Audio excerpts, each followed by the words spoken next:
Assalamualaikum warahmatullahi wabarakatuh. Perkenalkan, kami dari kelompok 9 akan mempresentasikan tentang proyek citizen kami yang bertemakan KTP. Selanjutnya,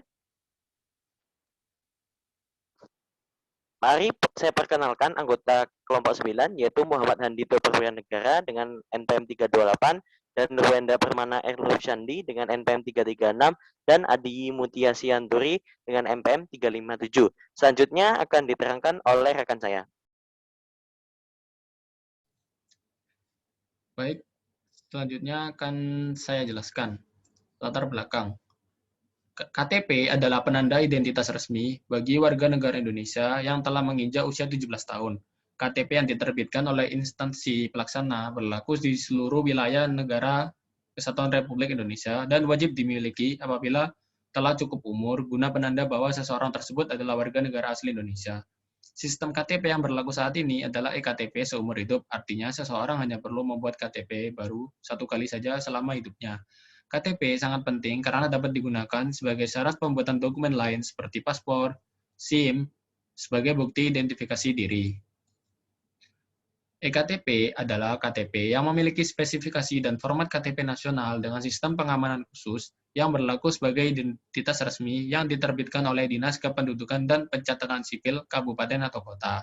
Proyek eKTP sendiri dilatar belakangi oleh sistem pembuatan KTP konvensional di Indonesia yang memungkinkan seseorang dapat memiliki lebih dari satu KTP.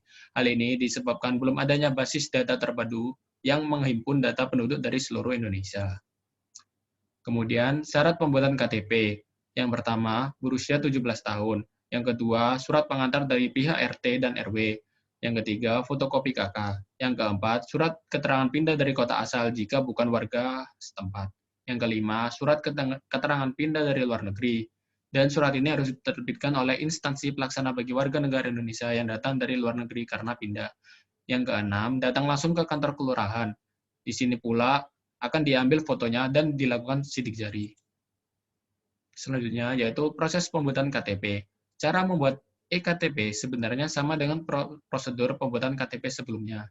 Namun, di sini akan dilengkapi dengan pengambilan sidik jari dan scan retina mata yang bertujuan agar tercipta data tunggal, yaitu setiap satu orang dengan satu identitas.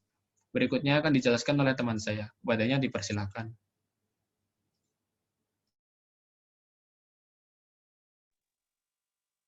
Oke, terima kasih. Selanjutnya saya akan mempresentasikan tentang proses pembuatan KTP. Yang pertama, pastikan kelurahan atau desa Anda telah mendukung layanan eKTP. Yang kedua, datanglah dengan membawa fotokopi KK dan juga surat pengantar RT RW ke kelurahan. Tiga, ambil nomor antrian di loket, tunggu hingga dipanggil oleh petugas yang bersangkutan. Jangan lupa bawa surat panggilan untuk membuat eKTP dari pemerintah setempat. Yang keempat, petugas akan memasukkan data dan foto Anda secara digital. Pastikan dan bandingkan data Anda dengan data di KTP Anda. Jika Anda belum pernah mempunyai KTP, isi formulir. Yang kelima, bubuhkan tanda tangan Anda di alat perekam tanda tangan. Pastikan tanda tangan Anda tidak berubah lagi berikutnya karena akan menyulitkan jika tidak sama dengan dokumen lain seperti paspor, SIM, dan yang lain-lain. Yang enam, lakukan pemindaian retina pada alat yang telah disediakan. Yang ketujuh, pastikan surat panggilan Anda akan ditandatangani dan distempel oleh petugas berwenang. Yang kedelapan, tunggu proses pencetakan sekitar 2 minggu. Bila ektp selesai dicetak, Anda akan diberitahu dan dapat diambil di kelurahan atau desa setempat. Selanjutnya, feedback. Apa yang negara berikan untuk masyarakat?